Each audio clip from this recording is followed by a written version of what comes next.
All right, welcome back. Welcome back to Greenbox Gaming Plays Not Delta Green Impossible Landscapes. Oh, what's that about? Oh yeah, what's going on? We are here at the Christmas DnD one-shot. Yay! Boo! We're wild new people, some observers as well, who maybe heard chuckling or cringing in the background. It's a live show. It's a live show. In front of How is it not a live show? live studio audience. I imagine that someone will at some point in time cringe hard enough to be heard. So I'm Right. That's pretty good. So of course we've got I'm Joe and I'm joined by my good friend Jean. Hello! And we're not going to talk about his character quite yet. We're going to do a little bit of a recap and talk about everyone's character. We're joined by Brad. Hello. We're joined by Dace. Howdy. And our special guest player today Very is special. very special.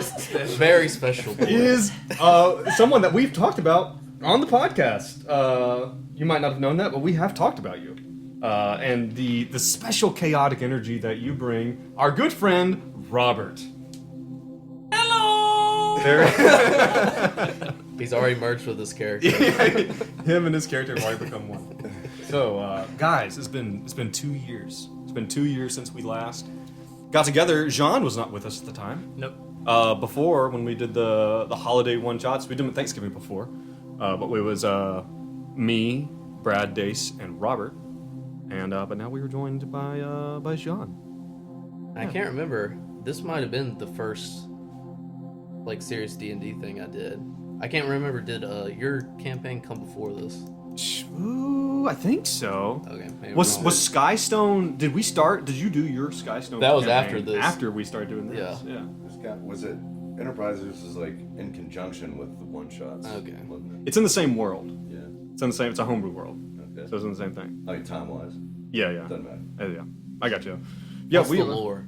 It's a dense lore, an extremely dense lore that is completely chopped up and stolen from other already established lores, which is just fine. Like a Marvel. Yeah, it's basically Marvel. Yeah. That's the same thing.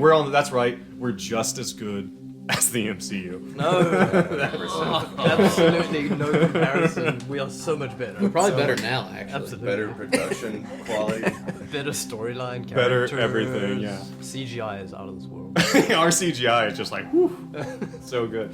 Yeah, so those of you listening, you might notice it might be a little echoey. There might be some background noise and whatnot. This is just kind of slapdash together, but we were going to get together and play this, and we thought it would be kind of funny to record it and see how it goes. I hope it's not a mega nightmare to edit, but we'll figure that out later. So, do you guys want to jump right I want to recap.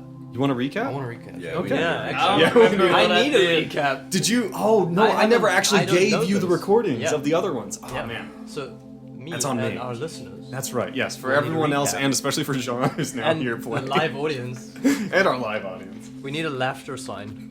Just make us pity laugh. Yeah, Fair. a pity laughter sign. Yeah. Oh. All right. So Our track out. our story begins. Our characters are in a pretty typical, but yet homebrew kind of D&D 5th edition setting called the Silver Empire. Our team, who consists of Leon, the alchemist, played by none other than Brad, by Polo Marco, the halfling assassin, played by our one and only Robert, and of course, the one and only Tamp Ramchamp, our Minotaur, what is it, Minotaur Barbarian? Is that right? For now. For now, yes. Let's just call it he's a piece of shit. let's call him what he is. He might be reliant on a particular arcane substance Gotta have it. to keep him going. That might be part of it. The first time, you guys were all kind of a ragtag group had come together under the direction of a local kind of militia leader who basically told you, hey, listen, I can't remember I think you guys all owed a bunch of money to the town. I think that's what it was.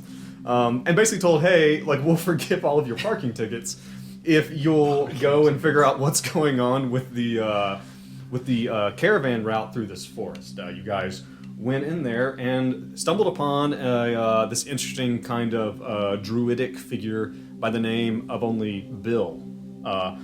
Bill, who, and then you then found out that all throughout this forest was this infestation of gnolls. Not just any gnolls, that the gnolls seemed to be able to spread gnollism, question mark, to other canines, and it was basically becoming this weird plague of gnoll. hyena people. Yeah, they're like weird hyena, like bipedal hyena monsters.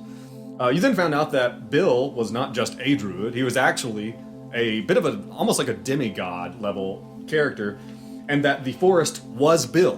That the entirety of the forest was Bill, and at its heart, and therefore at Bill's heart, was this infestation. So you actually had to travel down into and find his like god heart and kill the gnoll infestation. The demonic Yanoga infestation therein. You guys managed to do that, and Didn't Polo Marco like single-handedly take on?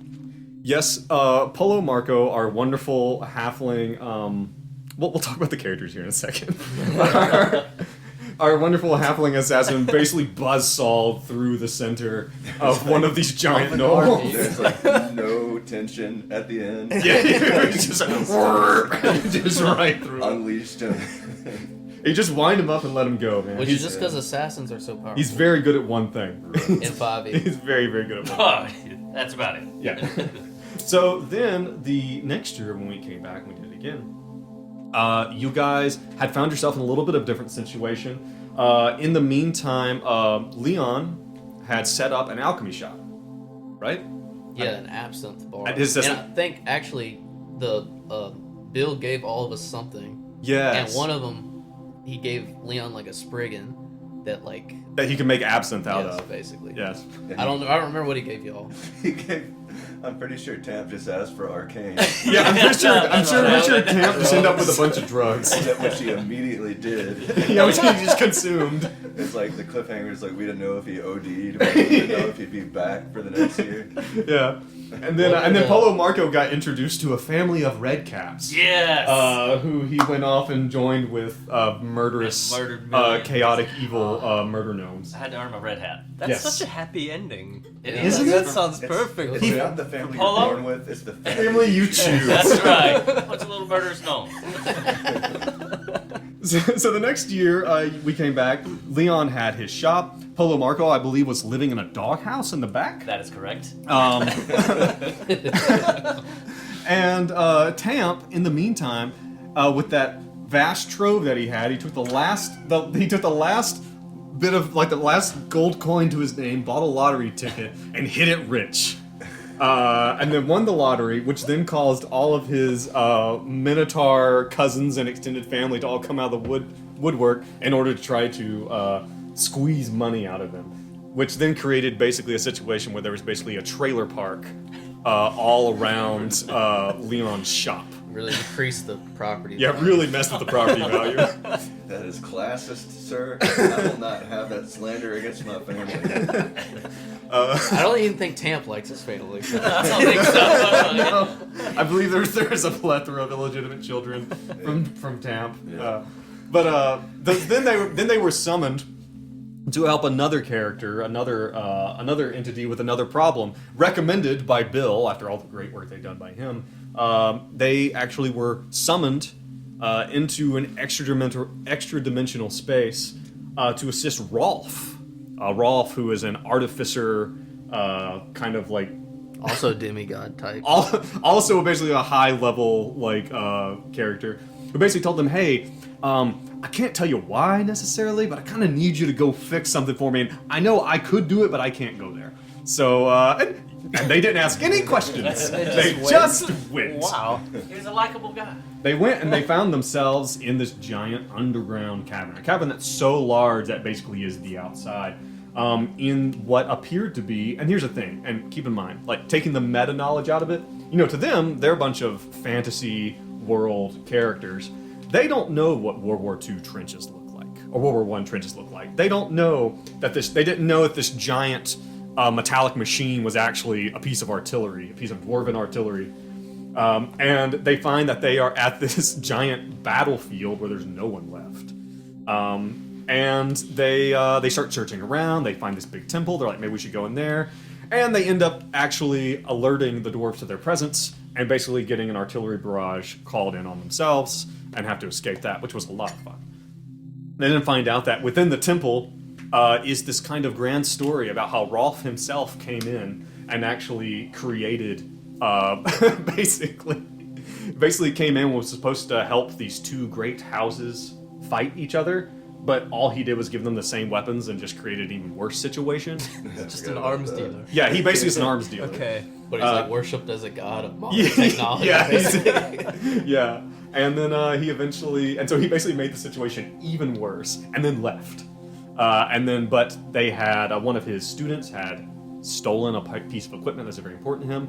They go in, they find the students who have all gone insane and have all started basically, I think, feeding body parts into a giant arcane wood chipper in order to feed some type of awfulness.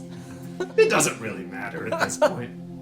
But you guys managed to kill the cultist, return Rolf's what would you call that? His mechanical Dog. creature, his mechanical dog creature. Yes, dog. Thank you for that, Bradley. What was that thing that wizards and witches have when they have creature that falls? Familiar. A familiar, yeah, kind of like his familiar.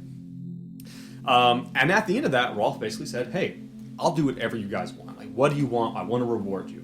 He did give Tamp some drugs, but he asked Leon. He said, "Leon, what do you want?" And Leon said, "I want my shop out of this damn trailer park."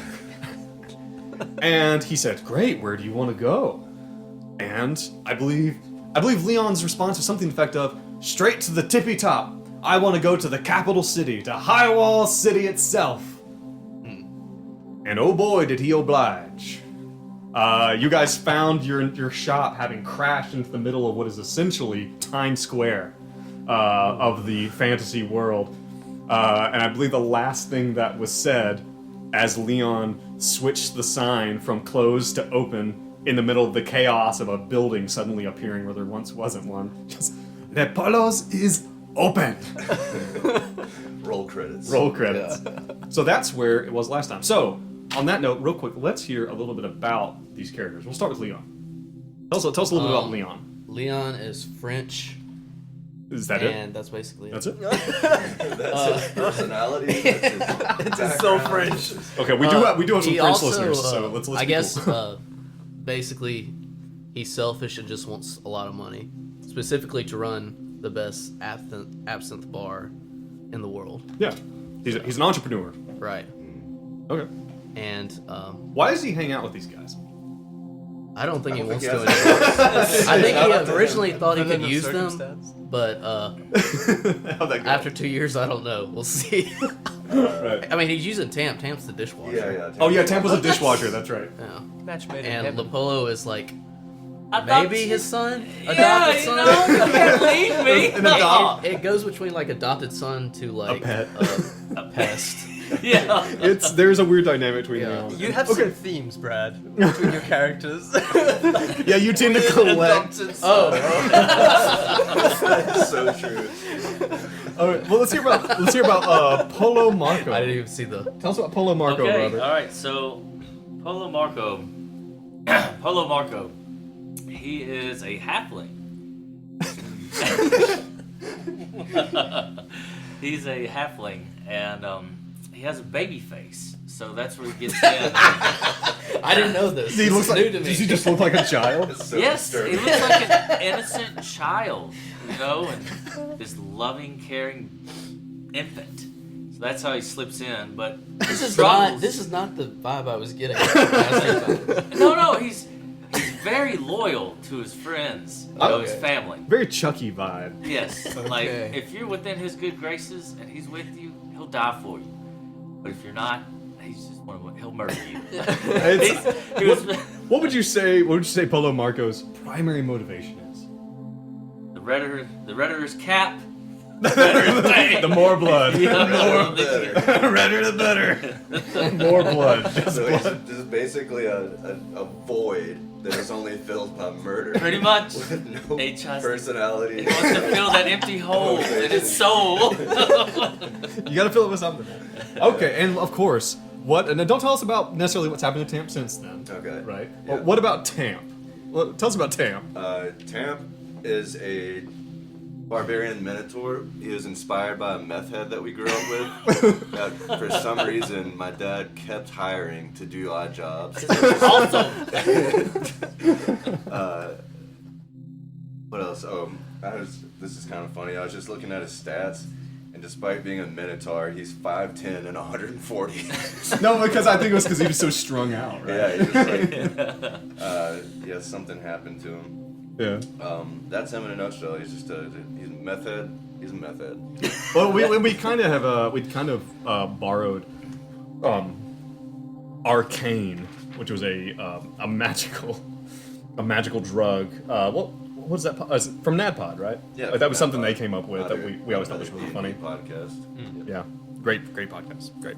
But yeah, so and last but not least, let's hear about and let me. No, maybe he needs to. Do you want to see it? Do you want to see it him come in organically? Yeah, maybe. Let's do that. Let's do that. Yeah, that'll be yeah. fun. All right, Jean's Let's do character. that. Okay. Because also I just don't know what he's gonna look or sound like yet, but Okay. he'll emerge. Okay.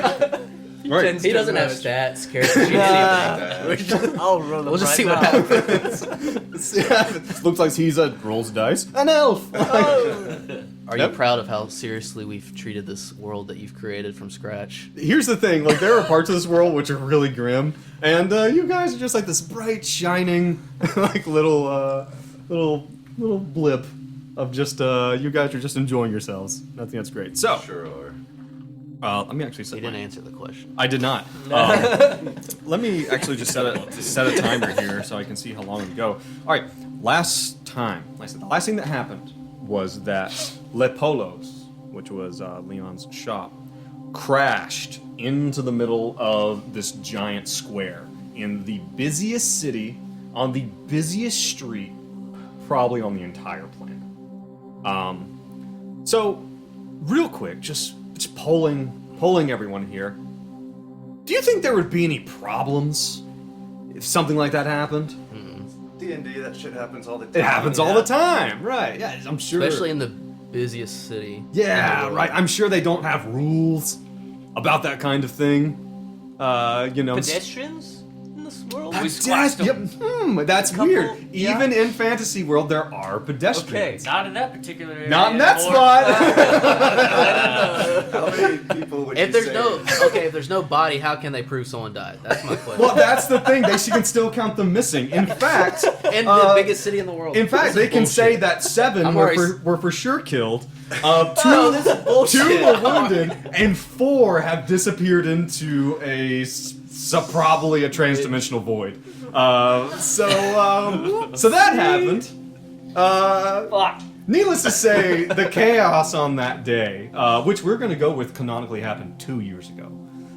The chaos that was wrought on that day still lives on. They probably have built a monument at this point in the place. They tore down Well, the they- Polos. I mean, they tore down the shop. Any press is good press. That's Is that what we're going with? Press, you don't have an established anymore. Your shop's gone. Why? You missed that. They tore it down.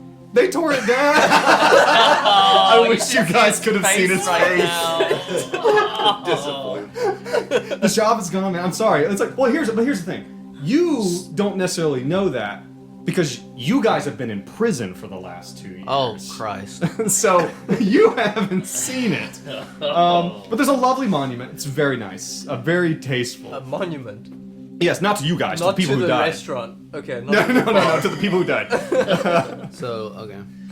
So anyway, you guys. Are we in the same cell? We'll get there. Hold on. He's about to bitch slap. So that happened about 2 years ago. You guys are now residents, we'd say, of the Imperial Penitentiary, a little place that is colloquially known as One Stone Prison. Because the entire prison is carved out of the living stone that exists beneath the capital city. It's literally is one ginormous contiguous stone. The stone is unnaturally resistant to basically all magical effects and most normal effects too. And being sentenced to hard time at one stone is to be sentenced to a lifetime of chiseling away bit by tiny incremental bit to expand the prison that you're actually living in. It's said that a man who lives an entire life in one stone will carve out just enough room for his own tomb. So it is. It's not a super cool place, I basically. think it's a bit much I think it's a bit much. for what we did. 7 people. All things Whoa, considered. whoa, 7 dead, 2 wounded, 4 unaccounted for. When you happens all the really think time. about it, have we gotten to appeal? Like, have we gone through an appeal Who's our process? lawyers? Well, here's the thing. I'm glad you asked, because you have been in court for the last 2 years, and it has become. Imagine the OJ case stretched out that long. Like it is. He had to go with that case, huh? What? What? I'm just thinking of a big important case. Do you have a better case? Wait, does that mean we're famous? You're infamous. See, I'll O. take it. You see, the difference is OJ was famous beforehand, so you guys weren't. Now you're just nefarious. So you guys have been in here, just in and out of courts. And when you ask about your lawyer, the problem is you've had many lawyers because they keep getting assassinated. It turns out the public outcry against you as a group is pretty massive. So let's talk about what you guys have been doing in prison for the last 2 years. Any ideas? What you see? I have an idea for all 3 of you. If you don't have anything that you'd like, I thought. And the funny thing is, the idea I had for you is exactly what you went with. Okay. Okay. I think I know what Tamp has been up to for the past 2 years. What but has it Tamp been sounds up to? Well, he sort of hit rock bottom, and maybe he couldn't find Arcane Pun in prison. Yeah. There you go. Right, there you go. Never miss it. And yeah, it got so bad he just was like, he got into the dick sucking game. Oh no! Oh no! Dicks. So he can get arcane. He's like, I've been sucking. No dicks. I've been sucking. We don't no have to dicks. talk. How about we don't have to talk about this. I don't. We don't have to talk about the fellatio. I've been sucking. My Four dicks. virgin Hell, one time I sucked a beholder's dick. You know what a beholder's dick looks like? I do.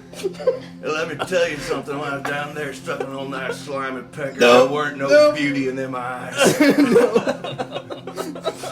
But then, I found God.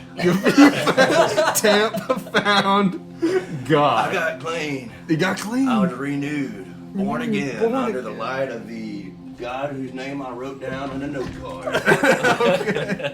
It was Lathander, Lathander, the Morning Star. the Morning Lord Morning himself. Lord himself.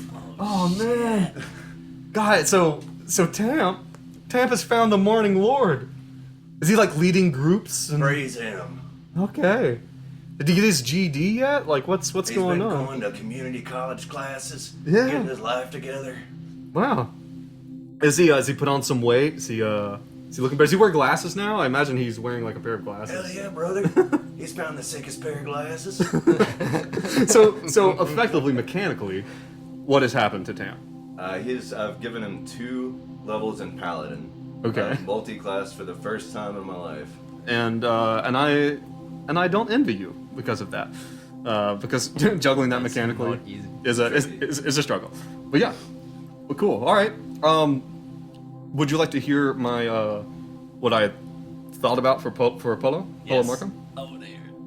So here's the thing: every prison has a hole, right? You know, solitary confinement. But here's the thing: they don't call it the hole anymore. Now they call it the hellhole. And because Polo Marco went down there about 2 years ago and hasn't come back out. And whenever they send anyone else down there, they don't come out either.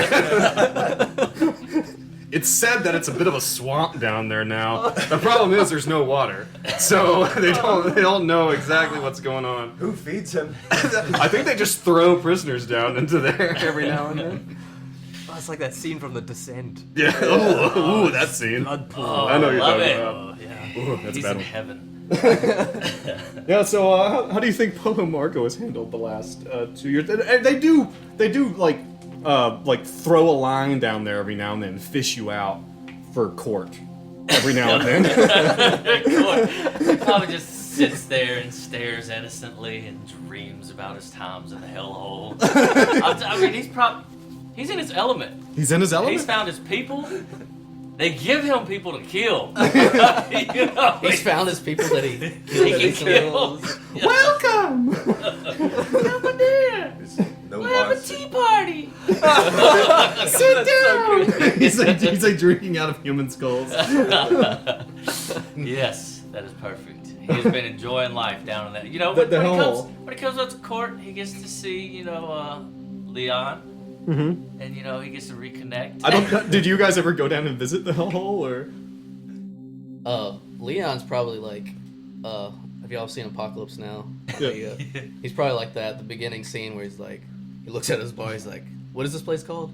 One stone. One stone. Still in one stone. Every day I think I'm going to wake up back in that trailer park. I would give anything for that trailer park now.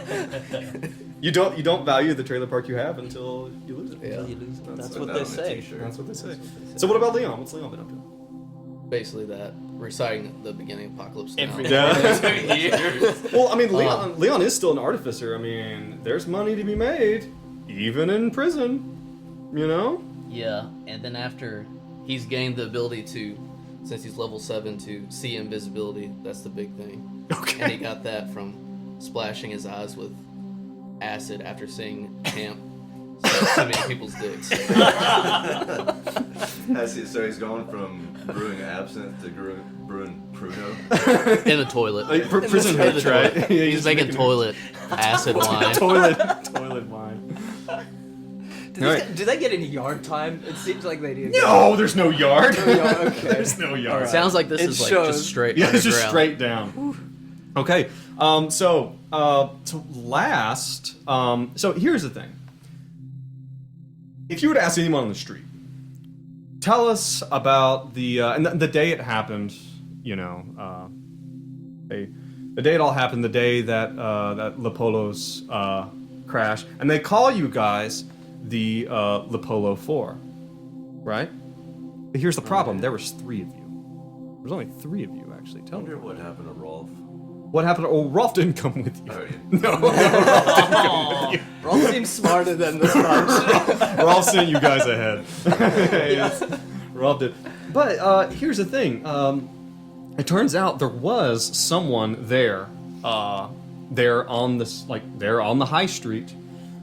Someone who had already had a run-in or two with the law, and kind of. There are some conspiracy theories that he was just there minding his own business and just accidentally got caught up in this whole thing. But most people dismiss that, and he's obviously a miscreant and just a public nuisance. Tell us a little bit about.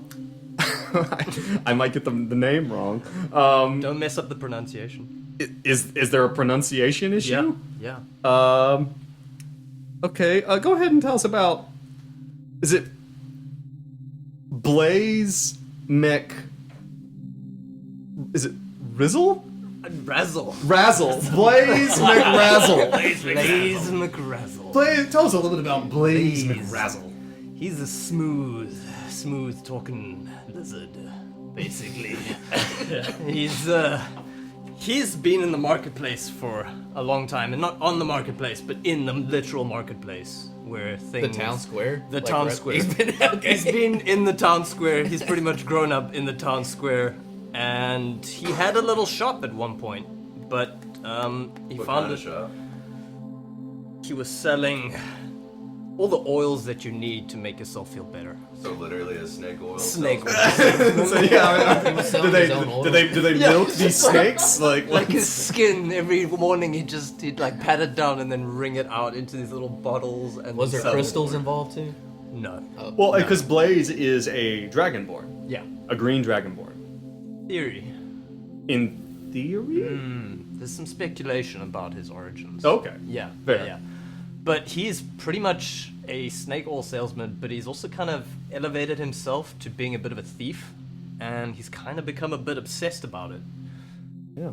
And he found himself in the same little region of space and time when the disaster happened. So he's pretty much at what, ground zero Yeah. for this whole thing. Was he like the first customer? Like we opened the shop and he came in and had it, while everybody's running around and man. He came in, and, it was like, and so then when the guards showed up, they're like, "You four," and you're like, "Oh." No, oh, I think he was literally had two of his large talons Right on as Leon was somebody's like on the back purse of somebody, and then they just exploded. They just And there was a evaporated. door where that said "open." Now open. He was at the Like front when they door. showed up, like the front And just- half of Blaze was just it's covered just in viscera. blood. Yeah. Yeah. Leon okay. was like taping the first coin of the shop, like on the cash register. So yeah, so it's been and hard time has been hard. It's been hard. Like you guys have had to fight for survival, literally. It's like they kind of just throw you guys all in here, let you sort it out yourself. But the four of you are still very much alive, despite even some pretty organized assassination attempts on you in the prison. But yeah, Did we make friends? no. No. Do we make enemies? Yes. The good thing, as far as Polo Marco is involved or is concerned, everyone's his friend. But yeah. So, but it has been the trial of the century for over 2 years. It's become, in the last, and you guys, like I said, have been going into court like at least once a month, sometimes 2 or 3 times a month, being pulled out of one stone, given a cheap suit and put up there, like in the actual courtroom. And over the last 3 months, things have started to move very, very quickly, because supposedly the emperor himself became a little bit tired of this being a thing, and so actually dispatched a member of the Inquisition in order to ensure that the trial goes a little faster and a little smoother. Yikes. The Inquisitors they are considered to be not just lawyers or judges. They are considered to be the law embodied, the law incarnate. That they spend their lives dedicated like monks to understanding every facet of order and law that keeps the empire together. And they have a tendency to be a little heavy-handed.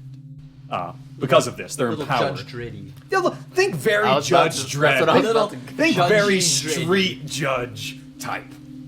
The specific inquisitor who's been dispatched to deal with your particular case, is a dragonborn by the name of Malpheus Iconicus, who has been very quick to dispatch, both from the prosecution and from the defense, anything that does not match the absolute letter of the law. Does not believe in the spirit of the law, only the letter.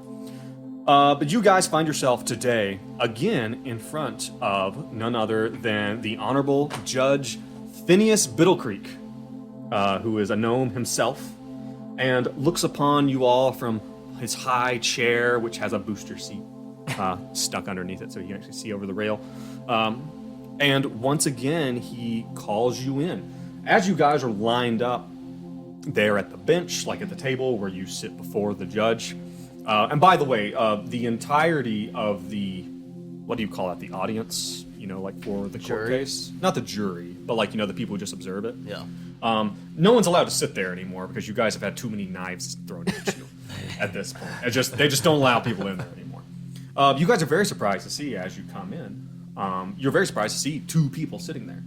And there should be a third, by the way, should be your lawyer. But you were told shortly before you're let in that once again your lawyer has been murdered. So sorry. And they're running out of public defenders. You guys are really going through them. Well, as we're shuffling in, I'll be like, all right, Polo, remember, no pissing this time. Not piss on anyone. It's been a perpetual problem. Tam, tuck those others in. We gotta make a good impression. My what's in? The utters, the titties. Wait, do you have others? I'm sorry, brother. I wasn't aware that I had udders, but I guess I canonically do have udders. Well, I am not a cow, so I do not know. I don't know what they're called. And Tamp's extremely Oh. self-conscious. Dazzle, what was your name? Blazy. Blazy? Yes, you can call me Blazy, but we've been here for... Are you French too? Apparently I am. Motherland. Where are you from? This is actually excellent. He's gonna be a chameleon. He's gonna just talk like however everybody else. Or the last person he talked to, that's what he's going to talk about. Too. I would appreciate it if you did not mock me. No, it is not mocking. You know me. What do you want? Here! Yeah? I'm handing you a white duelist glove. A white what? Duelist glove. Oh, do Oh. Okay, I take Oh, it. till I slap him across the face. I take it, and then I slap Marco. I do not know why. Maybe it's because I just met you, but I like you more than them too. So, if we get the chance, we should lead them. I That's all love I'm the gonna idea that you guys have been going to court with this guy for the last 2 And you years, just don't and this is the know. first time you've ever spoken to him. So we don't know him well. I mean, he's been in prison with you. You certainly could have developed a relationship with him of some type. I've been listening to you people for the last 2 years talking about sucking dicks, killing people, That was a lifetime ago. I'm a changed Minotaur. and one of you just says the same thing every morning. But I'm glad we're here. I'm sure we'll get out today. But so here's the thing. A week ago, when you guys were here in court last time, they actually delivered the verdict. Oh. It was guilty. You guys are guilty. Well, shit. Yeah, they actually determined that That's you bullshit. guys are responsible for the murder of all these people. Technically, it was Rolf that cast that spell. Okay, that's fine. Unfortunately, no one can seem to find him. Damnedest thing, transdimensional warp wizards. They can't lay hands on him. Anyway, but Also, side note, Blaze doesn't say anything about this, even though he wasn't involved and he was just in the wrong place at the wrong time. He's got some, he's saddled with debts that he doesn't want to really... It's better for him to be in prison for this long, having murdered people, supposedly, than it is to answer to the people who he needs to answer to. that's fair. That's fair. But today is really all about sentencing. You know that today is the big day. You're going to find out what happens to you. So as you guys go to sit down, they said there are these two people sitting in the chairs right behind where you are. One of them is a tiefling. Is this kind of deep purple skin, kind of this skinny, androgynous looking male tiefling with black horns that go directly back, sweep back along his skull. And he's picking his black nails. Did he used to be a piece of shit? What? What is that from?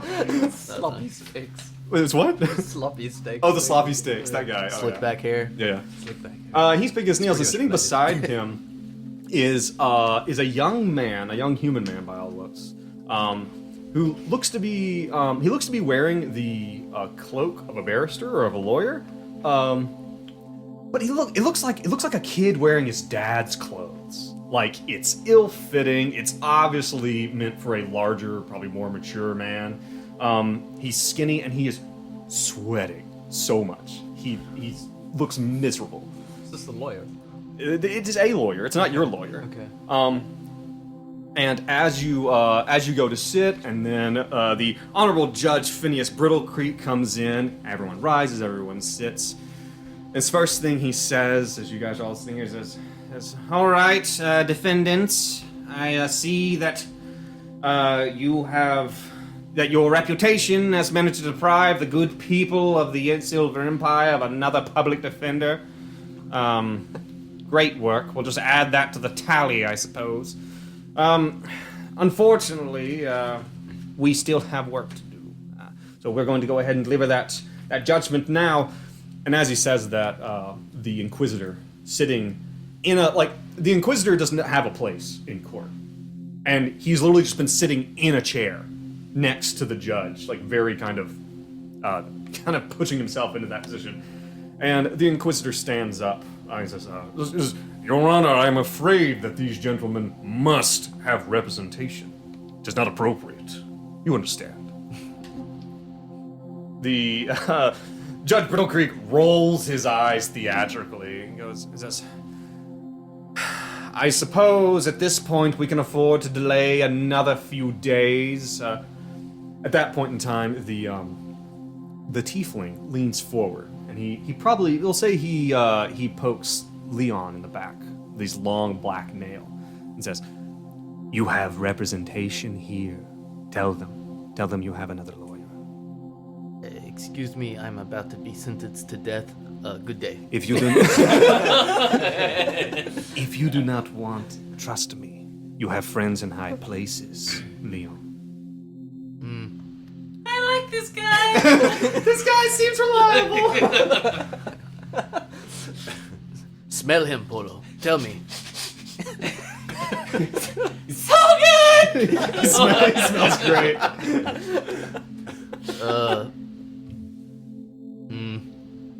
What do you think, Tamp? You're the one with horns. He's got horns too. As a fellow person, a being with horns, I think he's on the up and up, and he's quite literally our only option. Can I speak to my blood brother? No. No, not you. The Inquisitor. Yeah, with the No. same. You there? You there? Brother. He looks at you from across the way and just sticks a scaled finger up to his lips and the universal gesture of "shut the hell up." Well, are you familiar with our case? What is your name? My name is Ejvar. This will be your lawyer. His name is Steven. Okay. Hello, Steven. Hi. You gonna be our representation? Oh yeah, I got it. Ready to go, locked and loaded. Where'd you get your degree from? Let me check. He opens he has a bunch of papers with him. He opens it and pulls out a very freshly minted certificate and says, looks like the High Wall City Community College of Law. Fucking pansy. We're dead. We're done. That's it. Well, We're listen, dead. guys, I got this, guys. Look, I know you don't know me. You have no reason to trust me, but I got it. This is not going to be something where you get us out of this and then in replay we have to go on a quest. No, I don't think that's gonna I will work remember this. exactly like I that. will remember this. No, I'm just saying, like, and the tiefling puts his hand on the man's face and pushes it back, and says, "Trust me, the situation for you is dire, but we are going to get you out of here. It might be complicated, but we have a scheme." Who do you work? Who you working with? There. Oh, wouldn't concern yourself. Roll me like some type of perception. Some type of perception. Let's roll out some checks here. Should we all roll? Perception? Yeah, sure, why not? I imagine the judge is having a dense conclave with the Inquisitor while you guys are turning perception on here? backwards. Say what? There. It's a roll. It's a d20, and then you add your perception. I forgot how they look. What I get? 13. You have the first one. The Yeah. first one. You So get you got- two, and then Yes, got it. you I got a remember third now. hand. I got 18. 18, 11. Do you pick your highest one or low? How's that work again? When You roll? pick whichever one rolls first. 15. Okay, 15. Who got the 18? Okay. Polo. He no, sniffed him no, again. Polo, you notice that he has cufflinks, and his cufflinks bear the image of what looks like a skull with a knife through the top of it, which is a symbol that is associated with. I actually don't know if Polo would know this at all. Probably not. Has Polo Marco lived in the? Has he? How close do you think he is? He cares about the Imperium. About the Empire. Oh, at all? hell no. He doesn't Okay, give a never mind. shit. Polo Marco's the only one who What'd you sees say it and he looks doesn't like? know what It's it a is. skull with a what? It's a skull with a dagger, a knife stuck down through the middle of it. Oh, okay. So I see this. You see this, you don't know what it is. Okay, I'm Hey, sitting Marco- by you. I'm sitting by Sure. Leon, I guess. I'm just gonna lean over and go. He's got a dagger. You don't know what the hell I that want it. means. Okay, if he points it out to you, you can see that this is a symbol. There's an organization that may or may not exist in the Empire called the Richter Initiative, who are kind of like spies, like the CIA. Gotcha. They're like the magical CIA, basically. Okay. Leon will take note, I guess. I don't know if that would necessarily be. Sure. Okay. Yeah. None of us know. I what don't this think it person necessarily is. excites Leon. It's Yeah. something to note. Okay. Yeah, so you have an opportunity here to tell the judge that you already have. We your should representation. take this deal. There's the guy we just met. Blazy. I've seen you for 2 years. I have never seen him before. We killed a man together. Imagine you say that too loud. Like, too loud. We killed a man together. All right, Steven. Okay. He stands up. He stands up, puts his hands on the banister. Your Honor, I'll represent these men. And the gnome turns, Judge, whatever the hell his name is, Brittle Creek, turns, and just unhappy. He says, who are you? He says, my name is, Stephen Glomdrot of Glomdrot and Glomdrot.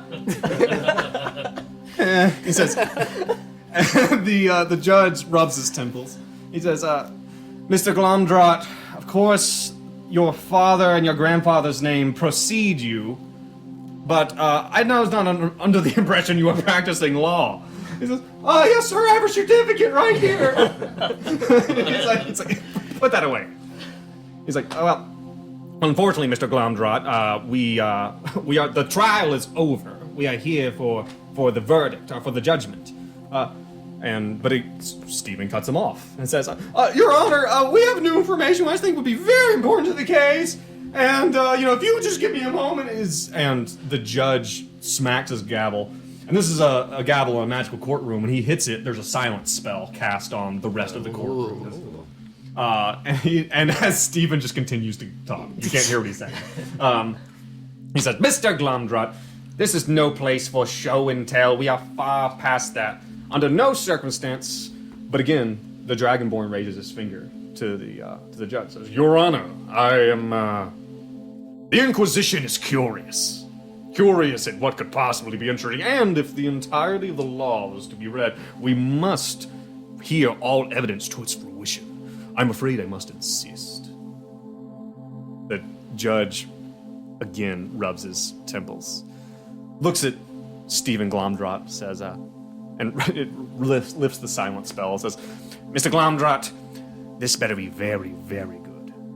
If not, I will hold you in contempt of court in one stone until you have dug just enough of a shoebox to bury your ashes in. Make it quick.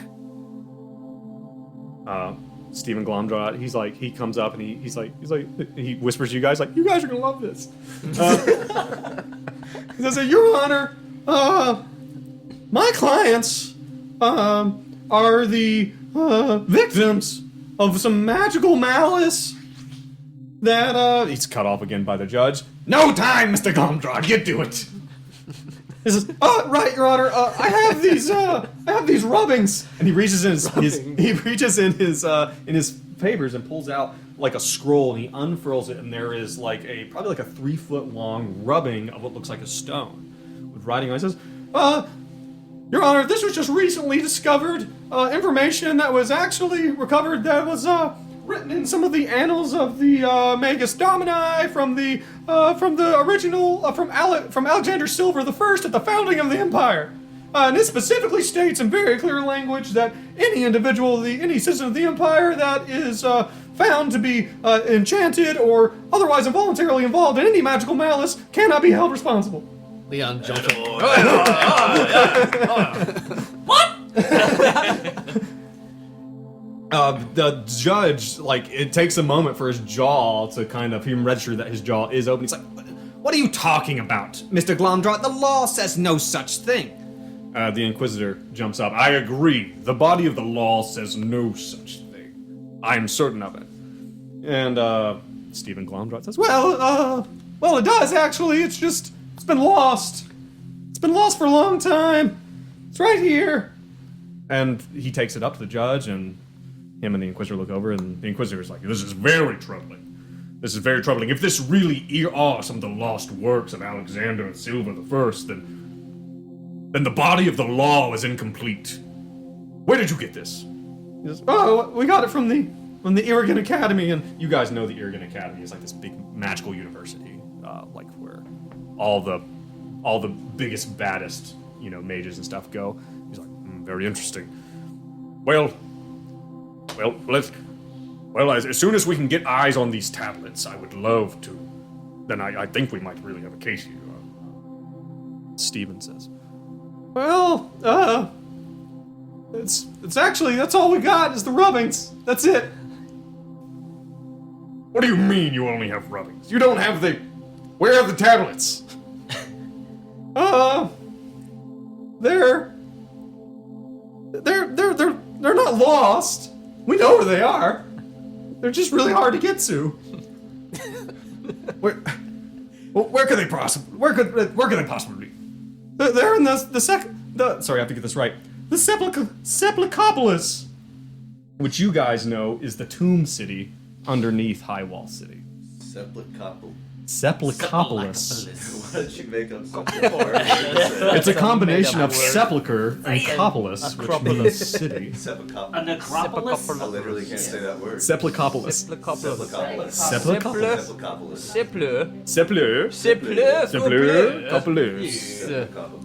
Sepulchopolis. And so, and at this, the Dragonborn laughs. He's like, don't be ridiculous. Don't be ridiculous, Your Honor. Sending a team, an army, into the Sepulchopolis would surely be suicide. It would be a death sentence. His eyes grow wide. A reptilian eyebrow goes up. Leon knows exactly where this is going. May I interject? No, you may not. There's just Nope. what? A small thing. Have it. A petite. Those weren't words. Go ahead. Why send?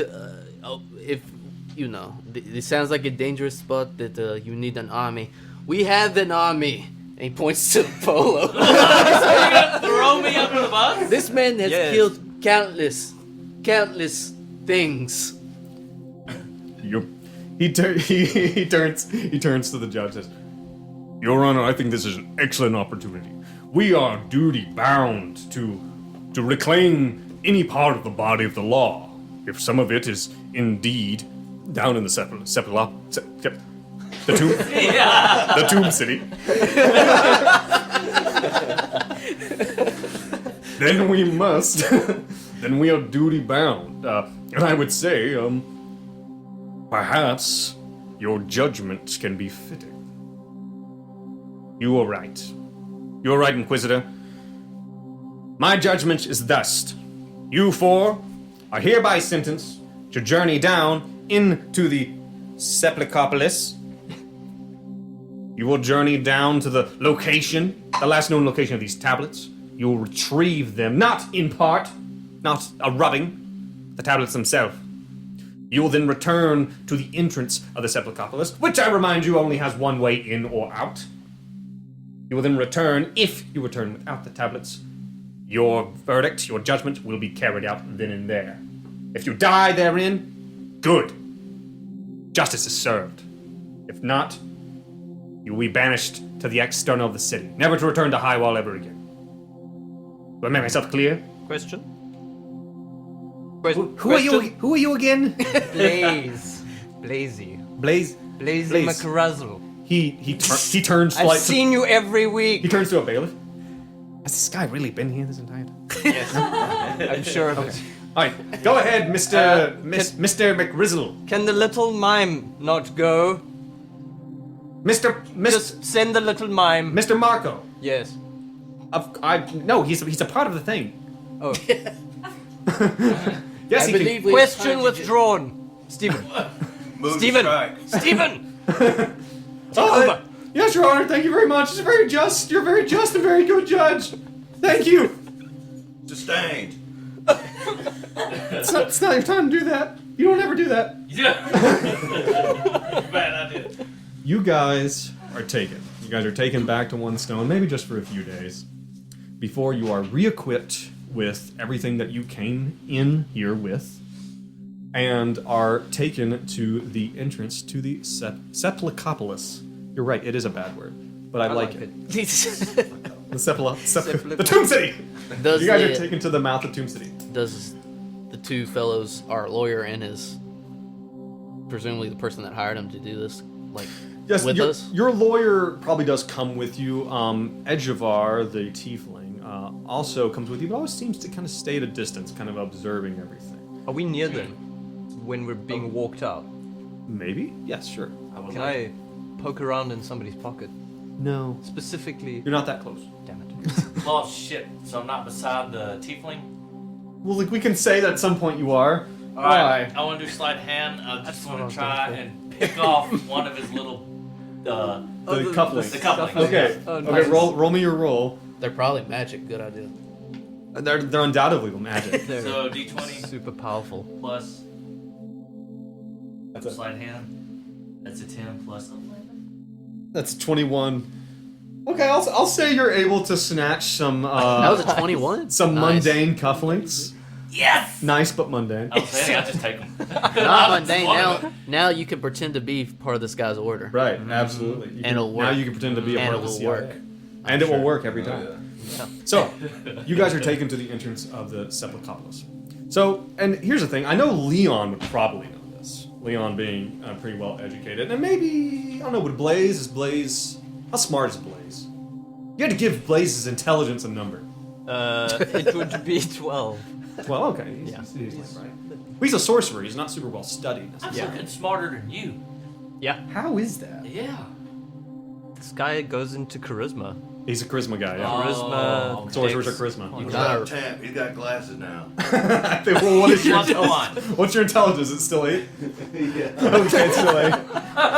I'm a changed man. I'm a student of the Bible. The Bible of Lathander. Lathander. So here's the thing: you two, or at least Leon specifically, probably know about the Tomb City, a little bit of the history of the actual of Highwall City itself. You know that it's built on top of this ancient ruin, an ancient ruin from an ancient civilization that seemed to have found a really, really awesome way to destroy itself, which is to create these weird arcane. Oh, how do they put it? Flesh factories. Flesh factories. Yikes. Where they would build, basically, think of like replicants. Except things started to get a little weird, so they just start pumping out mutants. Great. So the pivot. wisdom was to just cover over the entire damn city and lock it up underneath Highwall. It is now the Tomb City underneath, where there are untold riches to be found, untold vast knowledge, ancient powers, magics beyond comprehension. If you don't mind the cannibalistic mutants that live therein. So yeah, that's where you've been taken. Fellas, I would just like you to know we are going into an ancient city that has mutants and treasure. I expect a very standard dungeon type experience with booby traps and stuff like that. Right. That being said, Tamp, I don't normally do this, but would you pray over us with your Yes. your newfound faith in what was his name? Lathander. Let us now bow our heads. I take off Polo's hat. Take your hat off. Lathander, sweet morning lord, please do bequeath unto us your blessings as we venture into this tomb city filled to the brim with mutants and flesh golems, presumably. Watch over young Polo here. Amen. Before this ends, Blaze is gonna try steal those little cufflinks. Oh, While everybody's bowing their heads, he has to. From Polo? He's compelled to. Okay. He's absolutely I compelled. gotta He got roll. What am I rolling? No, I got a 15-19. Yeah, look at what I got. What'd you get? 15-19. That's a 15. Okay, gotcha. Yeah, I think you lift them. Okay. Tiny companies. You don't see anything. Thank you, Tamp. I would have said more about getting treasure and stuff like that. Forget not to bless us with riches, untold and all that. What's going on? Blazes. All right. You guys are met at the entrance, and imagine like you ever seen like a Mission Impossible movie or something where there's like a vault door to like a nuclear silo. There's like doors on doors kind of action. This is a lot like that. Turns out they take keeping this Tomb City thing down here pretty seriously. And you are met there by a representative, or sorry, not just a single representative, but by several of these mage Irrigan Academy researchers who seem to have the information on the way down here. Of where specifically you need to go for this information. And leading them is a guy whose name I don't know if I wrote down. I'll find it in a minute. Leading them is a particular researcher. Seems like your kind of typical wizardy type, who has he has a journal. He has a journal that was made by some adventurer along the way. He's done a lot of research on specifically this place called the Scriptorium, which, by its name, sounds like a place where they have a bunch of writings. Deep down in the very belly of the Tomb City. It's likely going to be a week or two of travel one way. Just to get down to this, it's going to be camping out in this underground necropolis, and just kind of fighting for survival the whole way. But they were told that you guys have it, that you're going to protect them, and that the guy who has the actual journal, he's very, very careful about keeping it to himself. He wants to be important, and he impresses it upon you. It's in your best interest to keep me alive, because otherwise, I don't know if any of us are going to make it. But these guys are acting as like tour guides? They're researchers, and you guys, they know the way. Basically. There's 5. 5 of them? Yes. And one guy specifically seems to be in charge and has. Can they fight? They are wizards. They can fight a little bit. They're primarily researchers, but they have magic. Okay. And does our lawyer see us off, or after? Yeah. I don't like you. Yeah. Listen, guys, I know this all happened real fast, but it's the best I could do, really. I mean, it's a bit of a Hail Mary. You know what I'm saying? I don't know if you helped. You were definitely gonna be hung. What do you think our chances are of making it back in one piece? I got nothing for you, man. I don't know. Great. You wanna go with us? Nope. I am a lawyer. Can we force him to come with? No. Not asking him. No, I heard you. You said it out loud. Well, I kind of lean over him. I'm like, hello, Mr. Tiefling man. Can you come here? The tiefling, Ejavar, he seems to have out in his hand some type of flat piece of stone, and is tapping on it with his thumbs, and seems to be trying to ignore you very hard. But eventually he does come over. He slips it away in his jacket. He's dressed very sharply, basically like a suit. Leon's like, listen, I know how this works. We've done this at least 2 times. We go on this thing, we get this thing, then we end up worse than we were before. We're still missing our shit. Now, I would like to change this outcome this time, please. Yes. I'd imagine so. If I was in your place, I would want to change that too. Yes, is there nothing else you can provide us? Obviously, you want these tablets for your own gain. We want to get out of here, but No, the tablets were a ruse to get the Inquisitor to let you out of there alive. What are we looking for? They exist. They're real. But They are there, but that's why. You have friends in high places. That's some, I don't know, trans-dimensional warp Rolf. wizard. Investors. That was his name. Investors. in Le Polo. Investors, yes, of course. Because if you're not heard, I do have a good business opportunity. Yes. I heard. Business? I heard your. Yes, I heard your overhead recently went way down. So that's real good for you. That burns. Well, I have been imprisoned for 2 years. So. Yes, I imagine that would make it difficult. So what's our real mission here if it ain't those tablets? Oh, it's definitely the tablets. Oh, it's it just is, this yeah. is the only way that we could get you out of there without being strung up. There are forces at play here, gentlemen, that have a much higher intent for you, but you need to be alive for that to happen. So this is kind of where the rubber meets the road. Hey, what happened to your cufflinks?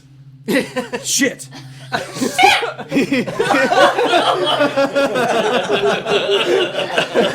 Blaze just like pats his chest. both Polo and Ejapar are both like checking all their pockets.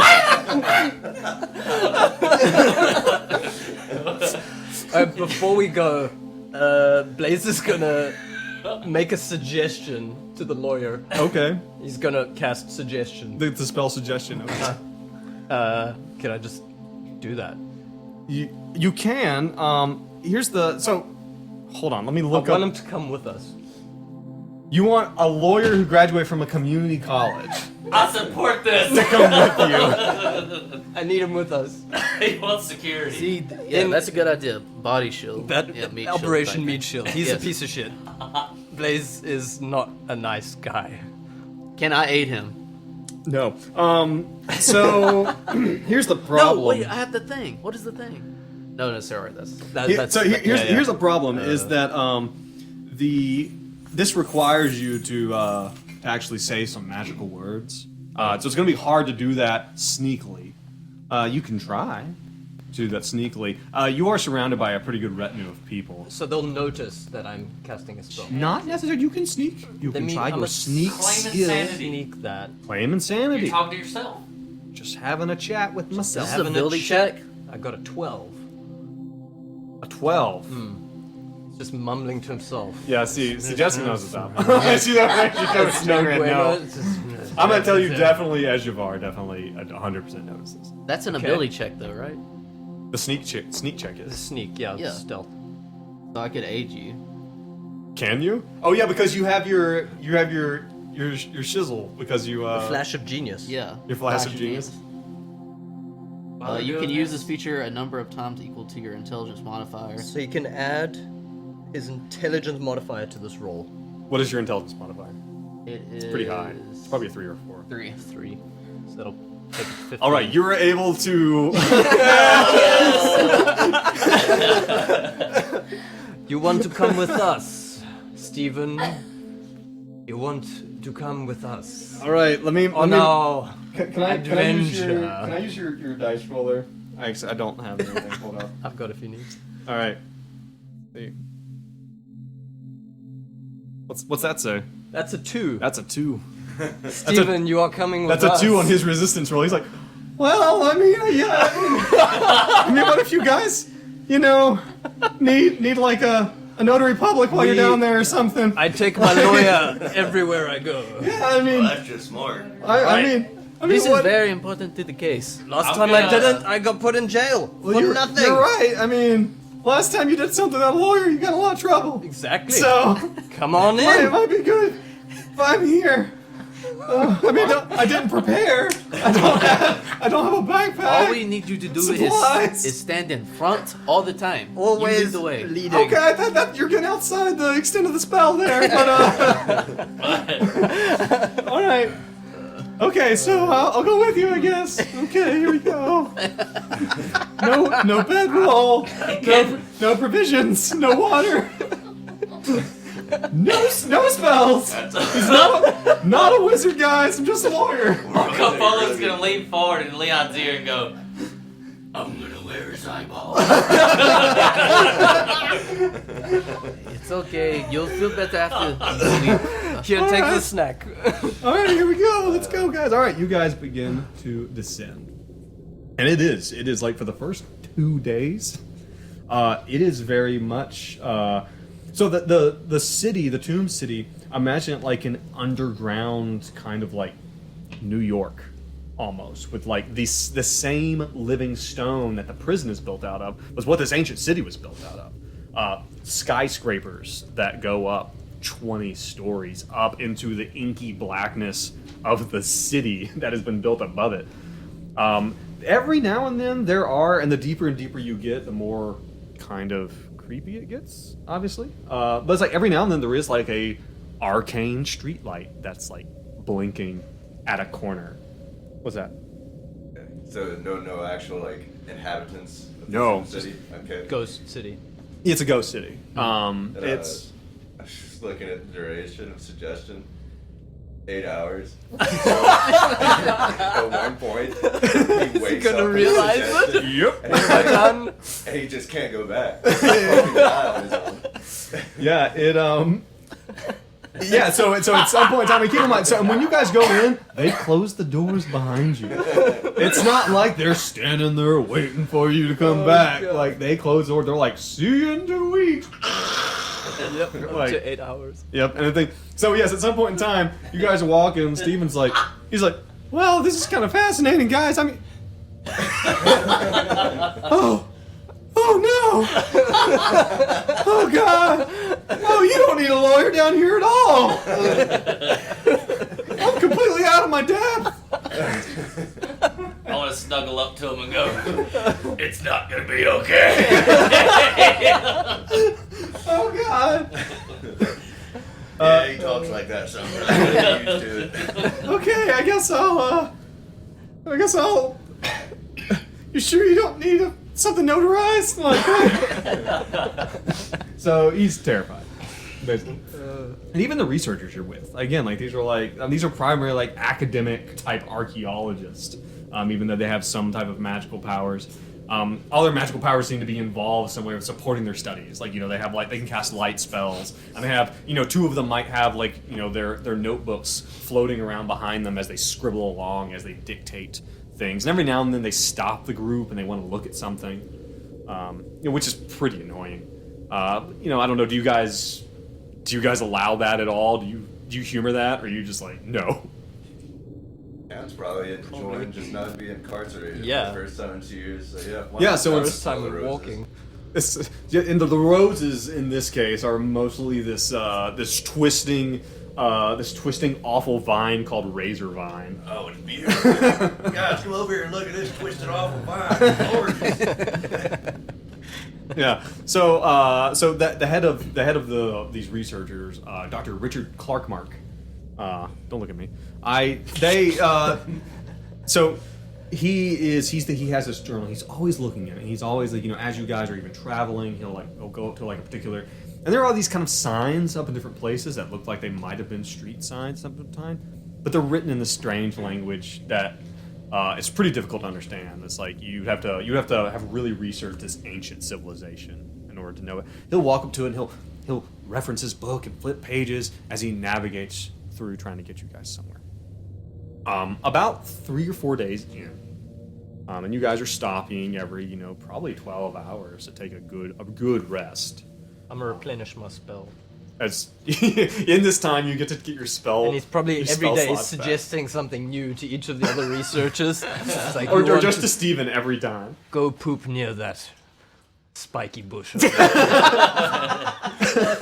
dude is twisted. I would say that probably on day 3, probably on day. Damn thing like this dude twisted. Well, Tamp's Hey, right, man. Tamp's It's a man's right to choose where he lives. Tamp is he's a new man. He's a new Minotaur. There probably is a bit where at some point in time, one of the researchers does go off to get a little bit of privacy, and there's probably a sharp scream. And if you guys investigate, you just find probably like a smear. Oh, It's it's gone. Yes, it's blood. Oh, like people are dying as we go further. Just the Just researchers. that guy that I sent. Okay. Whoops. It probably happens once. It's like, and the problem is that the smear isn't just across the floor. It seems to be across the floor, up the wall, and then like up through a hole. I don't think Leon's. Okay, go ahead. Divine sense. I get to know the location of any celestial fiend or undead within 60 feet At all per times. day. I think it's once per day. Oh, so it's like so when this happens, you cast this. Is that what you're saying? Yes. Okay. Yeah. So if you guys go and investigate, I imagine Tamp walks into this room and then he reaches deep into his paladin heart, which is so pure, and so it's just full of the love of Lathander. Bless And- me, Lathander. Bless me. It's 60 feet. Dark cave. It's 60 feet. 60 feet. Okay, so 60 feet, so there's about 10 feet per story in a building, typically. You reach up about 6 stories and detect easily 100, 200 entities. What Some the type fuck? of bizarre hive that is located directly above you. And there's probably a bit where it's like there's probably a gurgling sound and then just like a torrent of blood just comes out of a hole from above you. Where it sounds like that researcher's probably it sounds like he's being blended. I'm gonna hide. Oh, God. I hide. What is it that you sense? hide somewhere. Tamp? Yeah, whatever's close. We got an issue. Does my God compel me to clear out evil where I find it? Lathander, please. Not here. You think that researcher is probably a lost cause. It's Okay. probably you could probably do the appropriate mental gymnastics to avoid. Lathander's a god of rebirth, and in order to Right. spread his word, it would be suicide if we were to go up there and Right. So it's in our best, it's Lathander's best. Lathander. And we just keep on walking. Keep going. Blaze is looking at the smear of blood, and while he's putting on his new cufflinks, because he's hidden, he's like, "This is not a place for shenanigans. No, certainly not. We need to get the hell out of here. No more suggestions." No, you did that. Yeah. That was you. Everyone's like, "Why'd he come all the way over here?"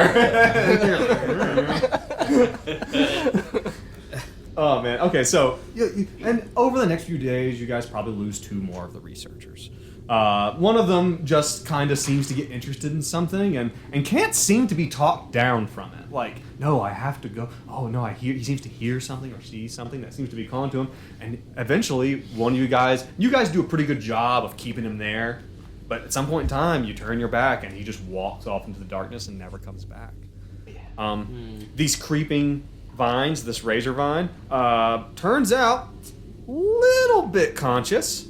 And at some point in time, it does. One of these guys is over maybe investigating something, an old sign or something that looks like it might have been like a shop or something like that. He's like in there and kind of in and amongst the razor vine, and they just close up from behind him, like closing him into like a bit of a pocket, and then all the razor vine just kind of comes in around him, just kind of, juices him. Are we just like sitting there watching this? Or?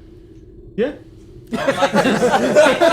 this a slow There death goes or a fast another death? one. I mean, it's every day now. Well, the thing is like, and the professor is with you. This is Dr. Clark Mark. He tells you, he's like, we have to stay together. Like, we have to stay together. It's super dangerous out here. Like, we need to stay in a group. You keep saying that, but then your guys keep. I know. I'm with you, man. And so it's probably like you guys just hear probably really quick like no, ah! Just like Can I do like a history to see Sure. more if I know something? Since I know something about this city, like, can I gain more insight to Absolutely. what this blender zombie thing might be? Not this. Yeah, the hive. The hive. Damn it. Is that a no? 7. Yeah, that's not really. I don't wanna. Well, Dr. Clark Mark can tell you if you engage him on it, he will tell you it's like the creatures down here. There was some type of great ancient war. There's disagreement. He gets into like a very academic talk with you. You can tell he's quite passionate about this. He's like, there's disagreement. Was there a war? Did they just create these things as servants, and eventually they just slowly became more and more corrupted until at some point in time the Quintari, that's the civilization. The Quintari, they something happened to their civilization. No one knows exactly what. Whether they were slowly decimated through war or absorbed into other nations. Whatever happened, they were left, and these factories underneath the city just kept going. They were they're continually making. Yeah, they were these autonomous. mutant Right. things. And the whole reason they covered over the city was because it kind of turned out like there were many expeditions before the city was covered, before it was entombed. There were many expeditions down to the city. But it turned every time you get deep into the city, the factories would kick back in. And so basically after a while it became very clear, if we just stay away, if we just stay far enough away, if we just don't get deep into the city near the factories, they don't turn on, they don't produce more of these things. So it just became, just the feasible thing to do. Just cover over the entire city, lock it away, never create a situation. Don't poke the bear. Don't poke. It's like messing with a beehive. Like just don't go in there. Don't mess with it. And the hive that Tamp sensed, I'll tell you, that's almost certainly these. The leftover of these beings. Yes, these flesh creatures, these mutants that were produced. These kind of magical bioweapons. Very Resident Evil of them, he tells you. That's very fascinating. Can I see your book? No. Look, while he's talking to him, while they're all busy talking, where's Steven? He's with you. He's very good at staying close. He's He's like very, really very close to all of us? Yes, all the Okay, time. okay. All right. Why? What? Why? No, I don't know. Are you waiting for Steven to go relieve himself and then you All right, I want to do like a group huddle with everybody, kind of like as we're. Yeah. Listen, I don't know if you noticed, but there's been more and more people dying. Sort of. Probably about that time you all realize that the ground you're standing on is a bit sticky. And you look and see another one of the researchers has been eviscerated. Another one. I'm casually dabbing my hat in his puddle. I don't know about you, but tonight I think it might be a good idea to sneak and take his book, the Mark, whatever his name I is. can't Clockwork. read. Clark Mark. Oh, canonically you cannot read, yes. Wait, how It's have you a- been how studying do the you- Lathander Bible if you can't read? It's a picture. It's a picture fraudulent book. research. It's a big Bible. Children's Bible. Yeah. It's like the action Bible, it's a comic book. And it's got the little Marco, Polo Marco. pop-up book. I say, come here, boy. I need you. I need you to do something very important for Papa tonight. When we go to sleep, you see that little book that Mark has? I need you to take it from him and bring it back to us so that we have it. For when he dies, we will still have the book. Wait a second, when he dies? Oh, You want me to take the book? no. Just take the book. He dies later. Wait, is something gonna happen to him? No. Wait a minute. Wait, what? What? You're supposed to be elsewhere. Go elsewhere. No! Okay, then you say anything. We got attorney-client privilege here. Shit, you're right! You stay close, buddy. Oh, shit! I just realized that there is a situation here where you have this NPC who you can just tell everything you do, and he's bound. Ah, yes. I bet Tamp really leans on him for his testimonies and stuff like that. Have you heard the good word? I'm good, man. He uses Tell you it. all about it later. He uses Well, it he as can't like go a, anywhere. like the when you talk to the creature behind the veil. Confession. Tell me your deepest sin, Stephen. Alright. That's not the way this goes. But I don't if tell we, you stuff. if we do have time, but before the next beat, on our journey here, I would like if Polo's tracking. Polo wants Okay. to do that to try to Yeah, snatch. absolutely. It would not be. You guys as the muscle in the situation are kind of responsible for holding watch, and especially now there's fewer researchers. So there, you all could be up, and it wouldn't be weird. It wouldn't be considered to be terribly odd. So yeah, if Polo Marco wants to make that, I would say. And here's the thing. So I'm not going to have you make a sneak roll. I'm not going to have you make a sneak roll. He's asleep. You're a halfling rogue assassin. You have all the advantages in the world, unnecessary. Though, that being said, he does literally sleep with his head on top of the journal. He uses it like a pillow. Oh, wow. is very serious about this thing. So, need you to go ahead and make me a sleight of hand roll. Oh, I gotta do some Indiana Jones shit. What are you gonna put back? Oh on god, the it's a set? 5 plus 11. Oh yeah, no, yeah. Get Tamp's action Bible and swap it out. Did Tamp suggest this? Tamp's not gonna give his Bible away. Polo can steal it. Oh! I'm gonna steal his Bible and swap it. Yes, that's what I want to do.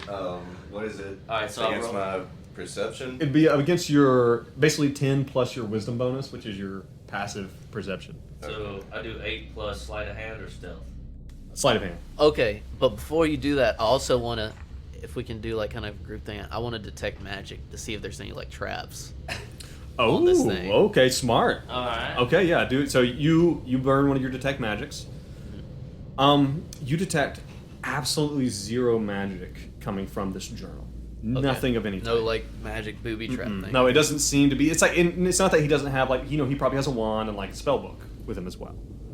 He has some accoutrement of you expect of a magic user. Gotcha. Nothing in the book though. Nothing. Okay. It seems to be very much like a beaten up adventurer's journal. He's reading the journal of someone else's. He's reading someone else's journal who had been to this place and come back, kind of thing. So, Leon gives him the thumbs up. So I gotta steal his first. What'd you get? I got a 19. Oh, 8 yeah. plus 11. Okay, yeah, Tamp. Tamp is But I would like to put a rock back in its place that I painted with a smiley face. It's just got like a little sun on it, Yeah. like the symbol of Lathander. Yeah. Alright, so I got his. Now I gotta go over. So now we gotta do another roll. Alright, so 6 plus 11. 6 plus 11, 17. That's sufficient. Like I said, again, actually, well, Oh, roll again. I'm still gonna give you advantage on it. He's still asleep. 20. Yeah, that's it. That's plenty. You were able to slide it out from his head. Does Polo Marco know how to read? The hell no. Okay. Very illiterate party. Probably puts the wrong book back. You just get him confused. You bring. Okay, so you bring. Well, it's literally a rock. No, the other one. Don't beat me! You like roll it up and hit him with it. Swat him. So okay, so yeah, you bring it to Leon.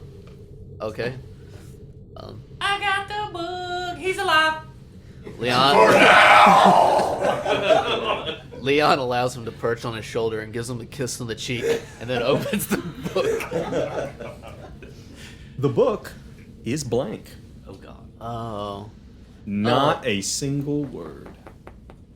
He. Oh, I thought you were raising Can we, hand.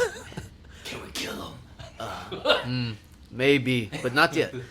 He wakes Tamp, and I'm sorry, I'm not trying to forget your guy's name. It wasn't a joke Blaze, this time. Blaze. And he wakes Blaze and says, tells them all to come here and like take a look at this. Yeah. Is blank. Blank as it gets, and no magic. I already checked for magic. There's no magic here. Let me reach out to my god. Here we go. Oh, Here we go. Roll. What can I do? A religion check? I have -1 to religion. Religious. He's a false prophet. Yeah. It's pretty clear we're gonna have to tie him up and force him to read it to us. I got a 3 on my religion check. Oh, great. Reveal the mysteries of this book. Nothing. You get nothing. There ain't no words in that thing, man. I don't know what to tell you. So, Oh, the god did not provide again. Okay. Next. now Leon must provide. Well, we do have do you have any kind of snake oil or whatever you did before this? Make me a... Gosh. An Arcana check. And actually, Leon can do it too. Get Leon to make an Arcana check. This would be either an Arcana or some type of intelligence type check. I can go for the intelligence. 18.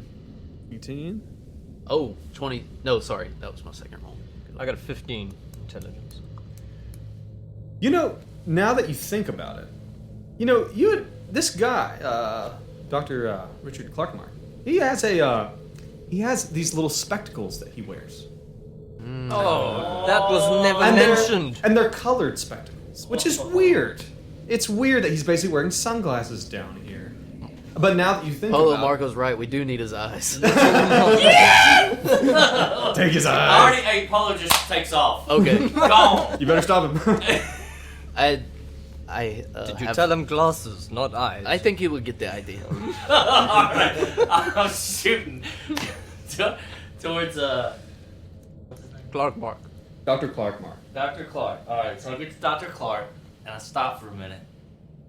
And Polo Marco thinks to himself, he has 4 eyes.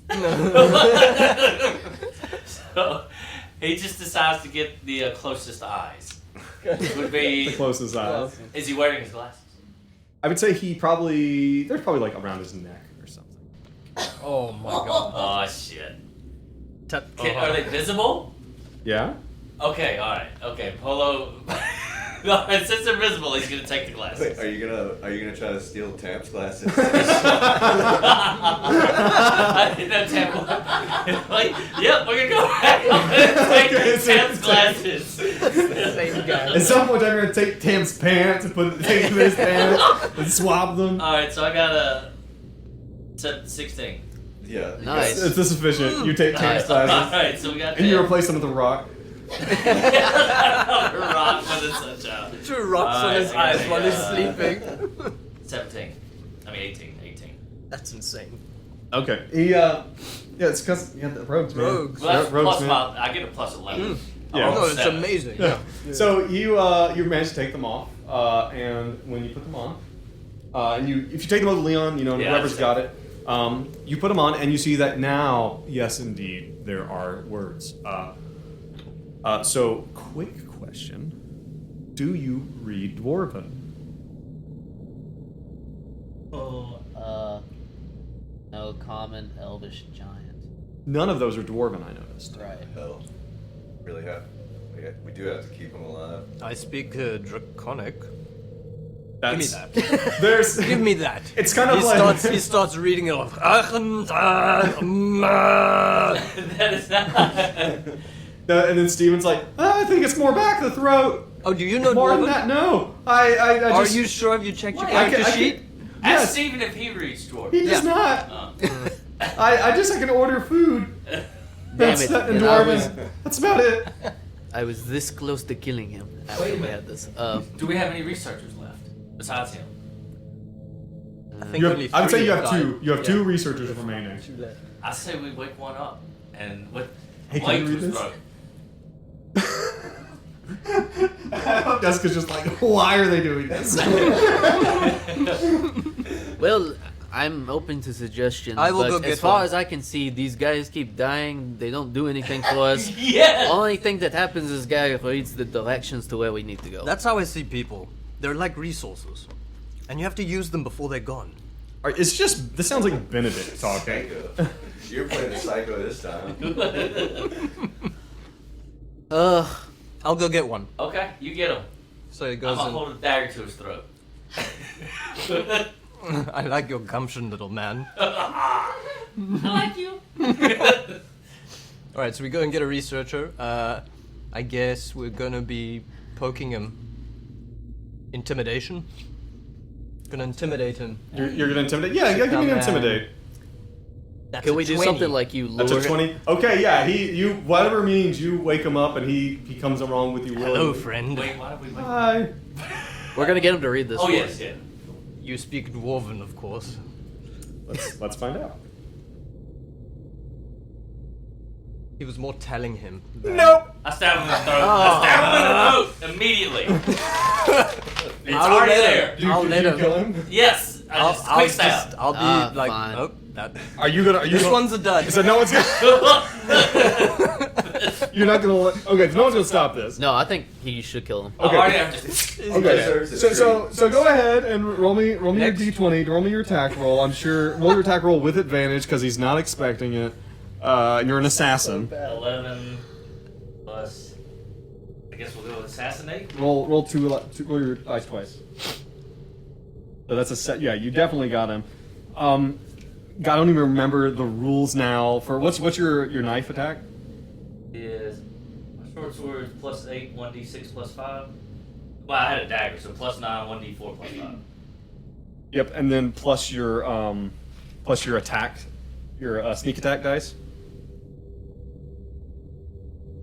It should be like D6, so many D6 or something. 4d6 at level 7. 4d6. I'm rolling what first? But roll your damage dice first, whatever you have 1d4. here. 1d4. Yeah, 2. So 2 plus what? 8. No, yeah, +8. Two- 9. Dagger 9. That's your attack, that's your damage. So 1d4 plus 5. 5, got you. So 7 damage. Yep. Now roll a d4. How many times? Or 4d6. roll 4d6. 14. So we're just seeing if he explodes Now, violently or now, not. but it's automatically a critical hit because you are Sneak an attack. assassin. Yeah. So Sneak attack. double that. So what is that? That's 22. That's 22. That's 44 damage, I think. Yeah. So the typically kind of non-adventuring researcher Poor guy. enters the buzzsaw that is Polo Marco, Here we go. and just. Well, it was a good blood call. I all mean, we over can't the have him place. talking. It was. Yeah. It was woke him needed. up. We had. We did what we had to do. Yes, we woke him up, and now his inability to speak Dwarven has forced us To kill him? to murder him. I'm Yes. sorry, guys. Tamp is asleep, by the way. Okay. Oh. Tamp, wake up. We have a Wake up. problem. We did something. Where the hell are my glasses? Where's my picture book?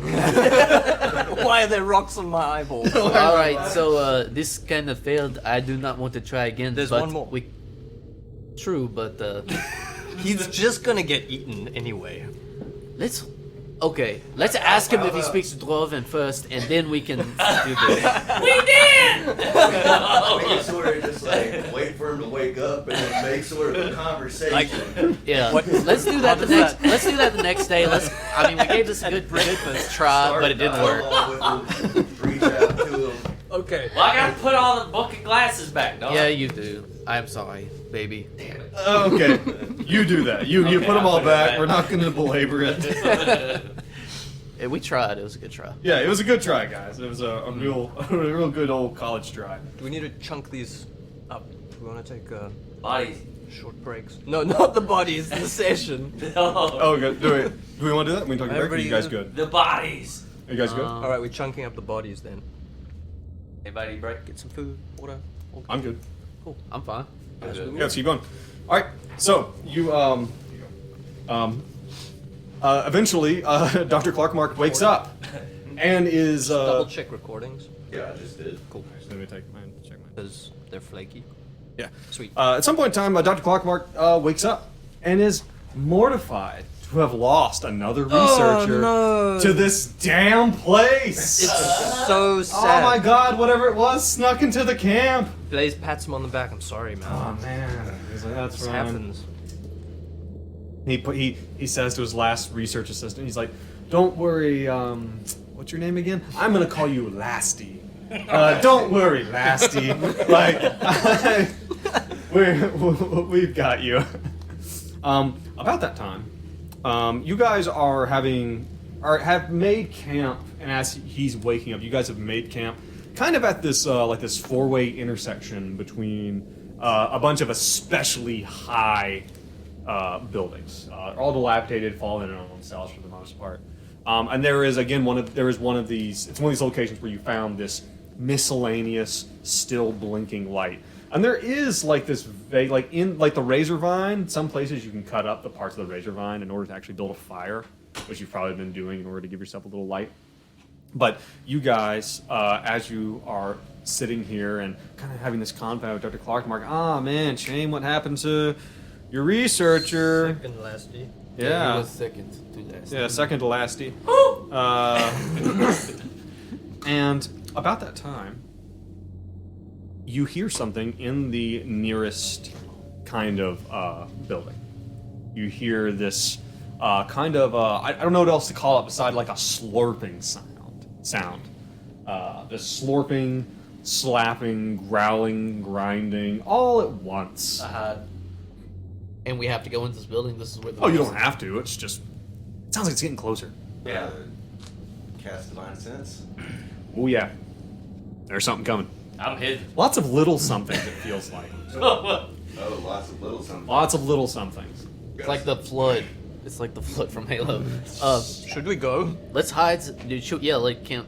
I suggest we hide like behind something. I don't know where the hell y'all are. I'm already hidden. Y'all look around and Marco's gone. If everybody wants to, if you want to do that, you want to try to hide in the rubble or Yeah. something, you Yeah. can make some type of check. We got a swarm coming. What are we doing? It'd be your stealth. Oh yeah.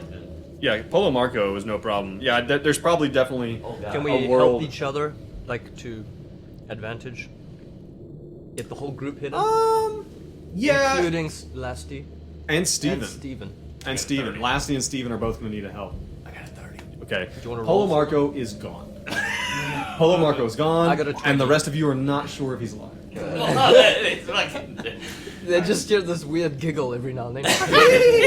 I got a 12. Tamp got a 19. Ooh, big guy. Nice. Got a 20. Let me take a look here real quick. Leon's fuck. What did Leon get? 12. Oh god. Okay.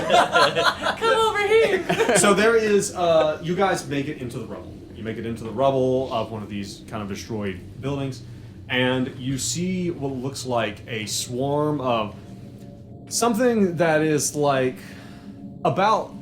It's a few of these, looks like a few of these contiguous swarms, like kind of separate swarms that are all hanging together. Looks to be 3 or 4 of them. They are composed of these creatures that look like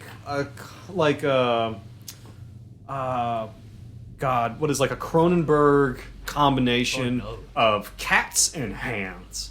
What Cats the and hell? hands. I don't like it. I don't like And it. they're flying, or are they just like running around? Climbing. God, that'd be even worse if they were flying. Well, No, they're not. They're not. And it's like, imagine like so yeah, like a very like It style of just like just fluttering around. No, just it's about that size, but like with these like big gaping jaws, maybe too many jaws, too many eyes, that kind of thing. And these kind of swarms just kind of come over the second to lasty, and just kind of swarm over this area where Polo Marco eviscerated this poor researcher and began to, I don't know, just like lap up any of the viscera and With like their scratchy tongues. yes, with their weird scratchy tongues on the cement, on like the concrete.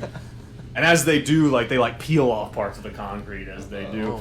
It seems like it'd be a real bad time to be right in there. And as they do, they begin to kind of like move over the remains of your camp. Stop giggling. Good, Yeah. good call. And they roll pretty low on the old perception as they scamper back up into one of the buildings and off over. You can hear the kind of sound of them making their way up walls and through big open windows. It seems that you guys have avoided this. Where are the researchers? Yeah. They're with you. They hid with you. Okay. Dr. Clark Mark, Lasty, and Steven have hidden with you. Dr. Clark Mark says, we should avoid making a mess like that in the future. I mean, we should avoid... we should avoid, having any... they seem to be attracted by biomass. We should avoid being anywhere near that kind of thing in the future, especially on our camp. Biomass. Cannot pee. I think that's fine. Leon like sides eye his cap filled with blood. Shakes it off. So, do you guys have anything else? I don't. Anything else? Anything else bizarre or terrible you want to do? Hey, Lasty, apropos nothing. Do you speak Dwarven? No. Wait, sorry. Yeah, that's that's Steven. Steven, shut up. Hold on. Let me roll a dice. I'll flip the dice to side. No. Distinctly no. In fact, Lasty can only speak one language, and that's common. Hell of a scholar you are. I'm in economics. I'm like a sociologist, What the hell are you doing anthropologist. down here? I don't know. Steven's more useful than you are. That is fundamentally untrue. He got us here. All right. How much longer do you think we have to go on this trip? Oh, I mean, talk to Dr. Clarkmark. You No, know, we it was wanna- weird when he was asking for volunteers. He made mention of anyone with flesh. He said that was the stipulation. We're like, what requirements? Like, do we need a certain background? He's like, you need flesh. Okay. So I don't That's what the trust researchers this guy. tells us? yeah. I don't trust this guy at all. I know. Marco Polo's not. He would just want to murder him. So there's no point in me investigating it. I have a mechanical thing I forgot to tell you. Okay, I've got wild magic. this is correct. You do have wild magic. So Wait, you it's- casted suggestion I before, casted didn't you? 2 spells already. Okay, do you know how wild magic works? I read up on it. Okay, I'm so excited. every time you roll, you do cast a Is it spell. every single time I cast a I spell? think it's every single time. Is it the 1 in 1,000 that could be anything? It's 1 in like 50. I remember. There's a mega sheet. I I've got a used to sheet use. of paper. Yes, I Yeah. remember that. Yeah. Okay. Just so we know, we may either I don't know if we want to go back on it or just take it going forward. Yeah. So the wild you're talking about the wild surges, right? Wild magic surge. So I there's thought a it happened. table. I thought it happened every time. You cast It says once per turn, so I figure once per time. Okay. Yeah. We'll deal with that if it comes. I'm sure it won't come up. just yeah. Sure no. Nah. Okay. So, a few more The days. last 2 in. times he just pooped himself on the wall. Right. You guys travel for another 4 days. You do not lose another researcher in this time. It seems actually that all is quiet. You seem to be sticking to a series of large sky bridges that actually start to go between buildings as you guys are. But still, it seems like your elevation is continually dropping off. The still flickering streetlights are a thing of the past. There is complete abject darkness. Maybe every now and then, a miscellaneous, phosphorescent mushroom or something like that. But that's about it.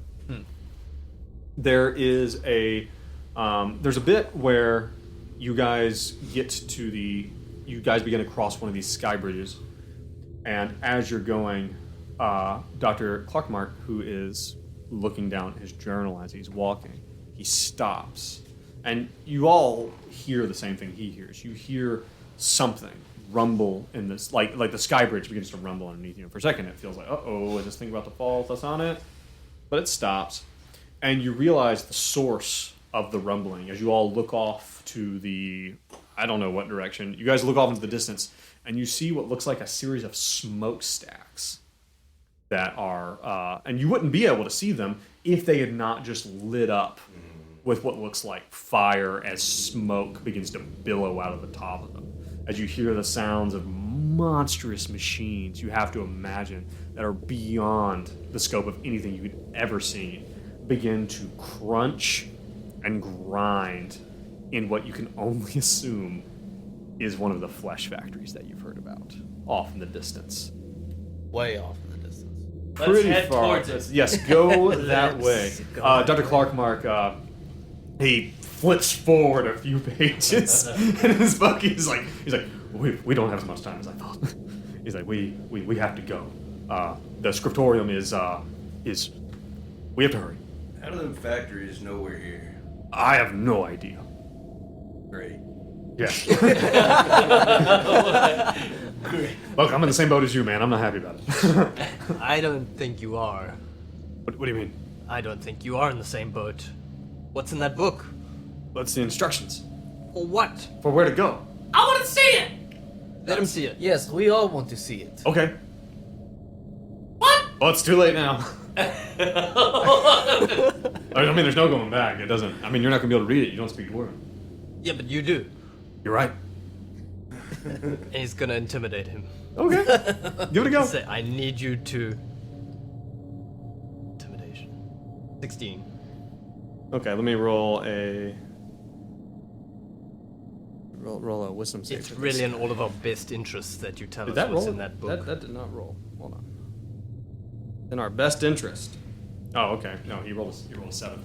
He's like, listen, this is okay. Look, and he's like, well, it won't make sense for you to read it. I'll just show you And he opens a book, and he holds like the glasses down. Maybe you can see it. And you see that beyond the writing, there are many diagrams and things like that. This is the map. Just basically, there's a particular tomb that has a series of well, dare I say, of challenges.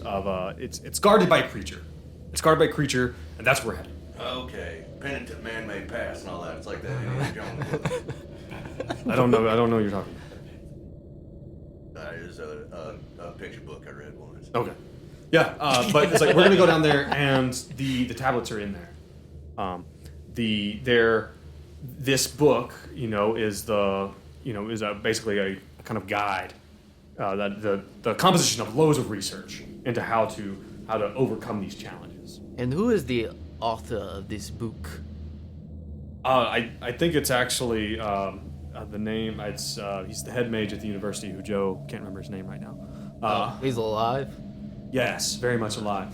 No one else has ever come back alive, oddly enough, from this particular excursion. Except for the head mage. Just him. Why did you come? Oh, because I'm trying to get tenure. Do you have a will? Do I have what? Do you have a will? Like a final will? Like and a final testament? will? Because Stephen can draw you up because He's very good. he's at that. very good. Does he? He's very Oh good. yeah, I got you. Yeah, you should probably put together a will. Also, second follow-up question, what do we do if you die? Well, I can't die. I can't die. It's very important. Calm down, Polo. Right? So he's like, I mean, Lasty here, and he pushes Lasty off the sky bridge. Oh my god! He's like, that'll buy us like an hour. Oh. Blaze has new respect for this guy. He's like, okay. He's like, that's the reason I brought the other researchers along. is that good we thing. need to Oh. feed. We need to feed the mutants as we go to keep them. Right, so there won't be no mutants on the way back then, right? Sure.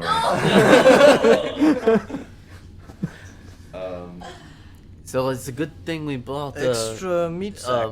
Stephen. Yeah, Yes. that was really good. Like I went through the first two really fast, guys. Like, so I don't know. It's good we brought a spare. What are you guys talking about? Law.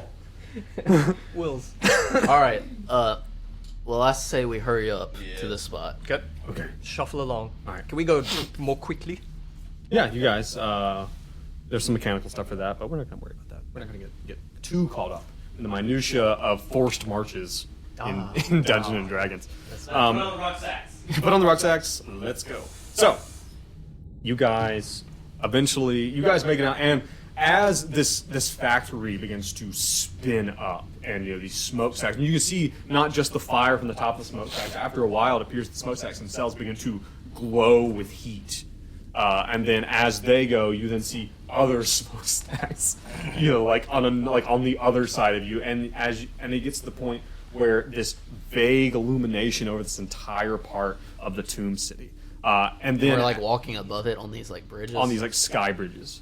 This just seems to be like a kind of reminds you, like, have you guys ever like been up in the Pacific Northwest, like whenever there's like a wildfire going on like in the vicinity, and like everything just has that weird glow to it like all the time? It's very similar to that, and even the smoke that's being belched out is like it has nowhere to go. So like even it begins to kind of like just be around everything. But it seems like that these factories, as they power up, they are also begin to power the street lights as you guys begin to switch back and forth quickly between these roads. Dr. Clark Marcus, like he's got the journal, and like at certain points you guys are like jogging. He's like this way, and just as he points you down like what looks just like a regular alleyway, like you see some type of surging mass, like some weird tidal wave of skin and bone come down the other, like some type of monstrous creature, like come down like one of the other streets just as you dodge around. And you guys feel it feels like every second that you're just moments away from being detected by some ungodly, unnatural like creature. Eventually, you guys make your way to this giant courtyard, and at the very middle of it is this colossal building that has these very they look like humans or elves kind of, but it's like they seem to have parts of the statues on the sides of the building. They're all holding books, and they all look very scholarly, and they have these like strange like clothing on, these exaggerated features. It looks like many of them have parts of their face removed, and what looks like machinery ticking underneath their skin. And you can even see actual gears, like as part of the artwork, just ka-gung, ka-gung, ka-gung, ticking behind them. There's these weird, part people, part machine creatures of this ancient civilization. Very Carcosian. It's very Carcosian. Yeah. Yes. Yeah. You guys make it to these giant doors that are easily 20 feet tall, and you don't think it's decorative. You get the feeling that, I don't know, like, people might have been really, really big. And you manage to get the doors closed behind you, and as you do, Dr. Clarkmark, maybe he says to Tamp, he's like, help me with this. You guys basically barricade it up. And inside the scriptorium is something between a library and a church. Like, it seems to be almost a worship of knowledge. And you guys are able to push these huge tables and these pews and everything up against these giant doors and barricade yourself in. As you do, you can probably still see this vague glow from outside. And you begin to illuminate the area with some magical lights that Dr. Clarkmark can probably provide you, like some Kim lights, kind of like you snap them in the middle, and they provide like a nice bright lamp. As you guys begin to look around, you see that indeed it looks like many groups have camped here in the past. There's detritus from small campfires and maybe some equipment here and there. Maybe you see like a strange rat with too many legs scurry away into the darkness. As you guys, to loot? huh? Anything to loot? No. Any campfire detritus that is valuable? It all depends on how you value things. Man. That's really what it comes down to. I want to check, Absolutely do an not. Arcana check. Sure. This would be a good time for an Arcana check.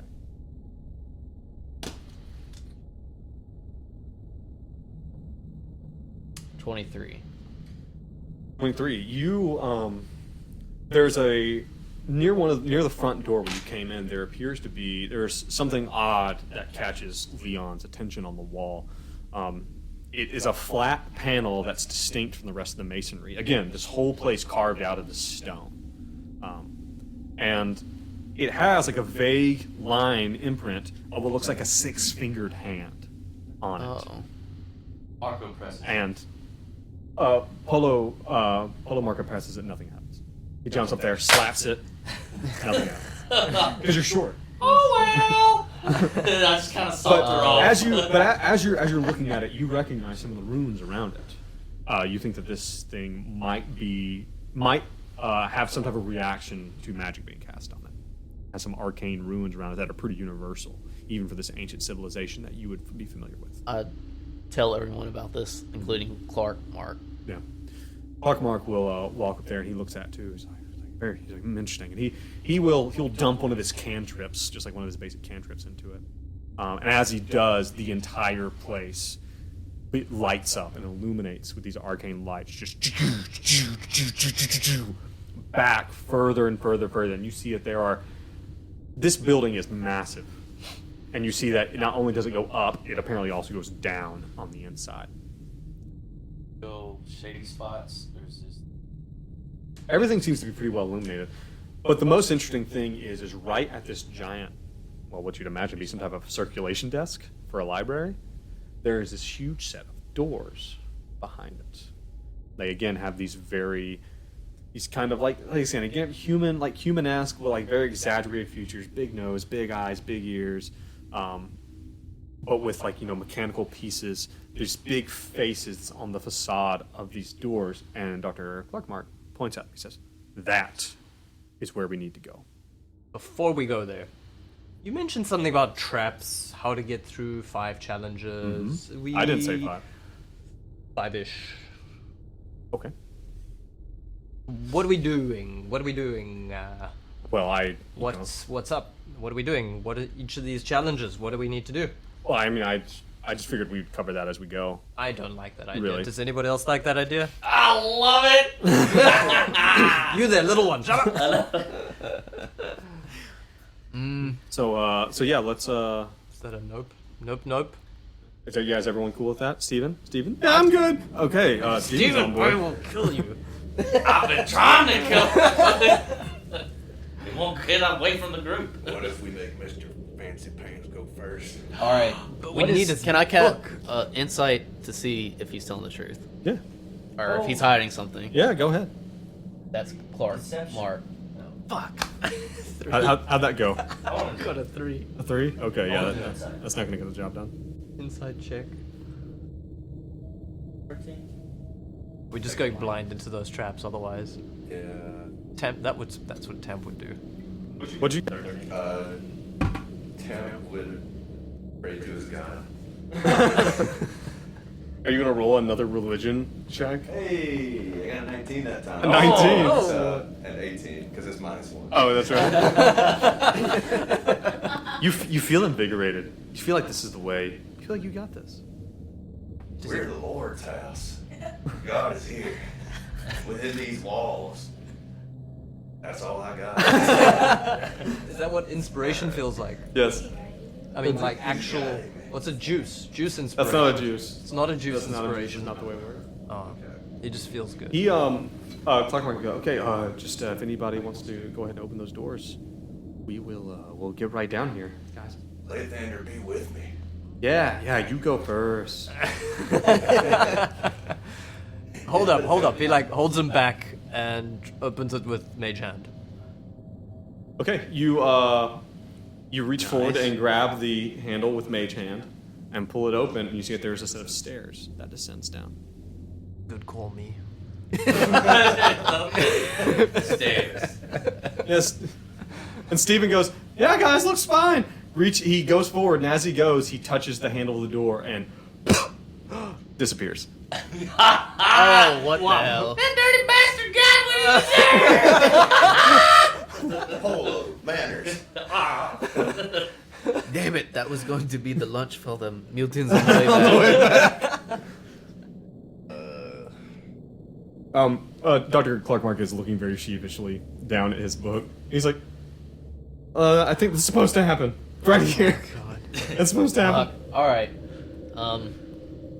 Let me see what Leon's We're got. supposed to touch the doorknob. Get him to touch the doorknob. He like squints his eyes closed, squeezes them closed, and reaches forward with one finger and touches the handle, and Wait, we're supposed to do the... he's gone. I grab it. You guys are alone. I grab it immediately. I moved. Oh God. Do we not want to see what's down the stairs? I know Marco Polo. Tampa's He's gone. already gone. Tampa's gone. It's just like it's just these two idiots. Like what are they doing? And then we reach forward and have to grab it. Okay, Leon's alone.